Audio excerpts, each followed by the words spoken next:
On August 12, 2026, a shadow will move across the northern hemisphere. For just over 2 minutes, the moon will slide perfectly over the solar disk, plunging the landscape into an abrupt midday twilight. For a single astronomical moment, the attention of a fragmented humanity will be directed toward a single point in the sky. This alignment is a physical reality, but it arrives during a period of extreme systemic strain. It creates a forced collective pause for a civilization currently operating at its absolute limit. Global pressures are converging toward a peak in 2026. Artificial intelligence is accelerating beyond our regulatory reach, while the global economy faces a period of acute fragility and rising debt.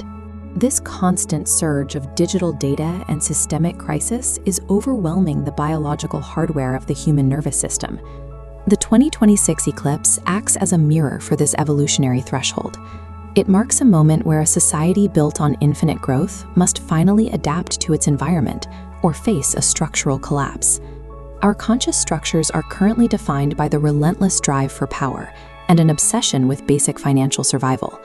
This is the logic that governs our daylight hours. Institutional trust is evaporating, and the digital systems we built to connect us are increasingly used to monitor and manage us. The existing social contract is losing its legitimacy.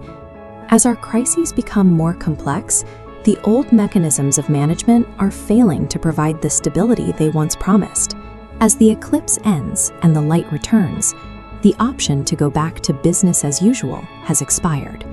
The systemic fever has reached its tipping point. We are left with a choice. We can attempt to patch the old structures using the same logic of control, or we can begin to build systems rooted in conscious cooperation and responsibility.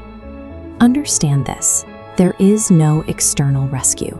The transition into a more stable era depends entirely on the choices we make and the actions we take on the ground. Evolutionary progress requires us to take responsibility for the technological and social power we currently hold. We have the tools to build. We only need the maturity to use them.